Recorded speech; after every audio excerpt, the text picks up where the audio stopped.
ఓం శ్రీ గురుభ్యో నమ. ఓం శ్రీమాత్రే నమ. శ్రీ లలితా సహస్రనామ స్తోత్రంలోని 978వ నామంగా త్రిపురాశ్రీ వశంకరి అనే నామాలను మనం ఈరోజు తెలుసుకోబోతున్నాం.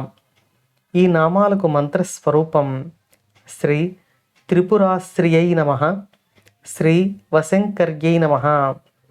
త్రిపురములు అంటే స్థూల సూక్ష్మ కారణ శరీరములు అనే అర్థం ఉంది. ఈ 3 శరీరములలో ఉన్న చైతన్యం ఈ నామంలో త్రిపురాశ్రీ అని వసిన్యాది వాగ్దేవతల చేత కీర్తించబడుతోంది. మరొక అర్థంలో కుండలిని మార్గంలో ఇడ, పింగళ, సుషుమ్నా నాడుల స్వరూపంలో ఉన్నది కూడా శ్రీ లలితా పరమేశ్వరి కాబట్టి ఈ నామంలో అమ్మవారు త్రిపురాశ్రీ అని కీర్తించబడుతున్నారు.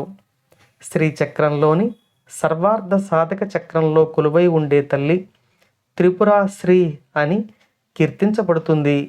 ఈ చక్రానికి ఈశ్వరి అయిన ఈ నామంలో వసిన్యాది వాగ్దేవతల చేత ఆ తల్లి కీర్తించబడుతున్నారు. ఇక మరో అర్థంలో సూర్య, చంద్ర, అగ్ని స్వరూపంలో అమ్మవారే ఉన్నారు కాబట్టి ఈ నామంలో అమ్మవారు త్రిపురాశ్రీ అని వసిన్యాది వాగ్దేవతల చేత కీర్తించబడుతున్నారు. వశంకరి అంటే ఈ ప్రకృతిని అంతటిని తన అధీనంలో పెట్టుకున్న తల్లి అనే అర్థం వస్తుంది. ఈ సృష్టి యావత్తు అమ్మవారి అనుగ్రహం కాబట్టి ఈ సృష్టి అంతా ఆమె అధీనంలోనే ఉంటుంది. మరియు ఈ సృష్టి ఆమె యొక్క స్వరూపం అని మనం తెలుసుకోవాలి. ఇక మరో అర్థంలో మనకు అమ్మవారిని తెలుసుకునే జ్ఞానం తెలియకుండా మన ఇంద్రియాలు మనలను తప్పుదారి పట్టిస్తాయి. మన ఇంద్రియాలు మన యొక్క ఆత్మకు వశమైతే అప్పుడు మనకు అమ్మవారి అనుగ్రహం కలుగుతుంది. ఈ ఇంద్రియాలను మనం అమ్మవారి ఆధీనంలో ఉంచగలిగితే అప్పుడు మాత్రమే అమ్మవారి అనుగ్రహాన్ని మనం పొందగలం.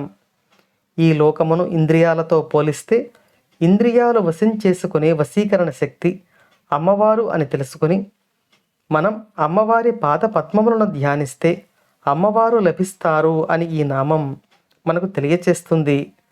అంటే క్లుప్తంగా చెప్పుకోవాలంటే మనకు ఇంద్రియ నిగ్రహాన్ని ప్రసాదించి రక్షించే తల్లి వశంకరి అని ఈ నామంలో వసిన్యాది వాగ్దేవతలు అమ్మవారిని కీర్తిస్తున్నారు. అమ్మవారి అనుగ్రహం మనపై ఎల్లవేళలా ఉండాలని కోరుకుంటూ ఓం శ్రీమాత్రే నమః.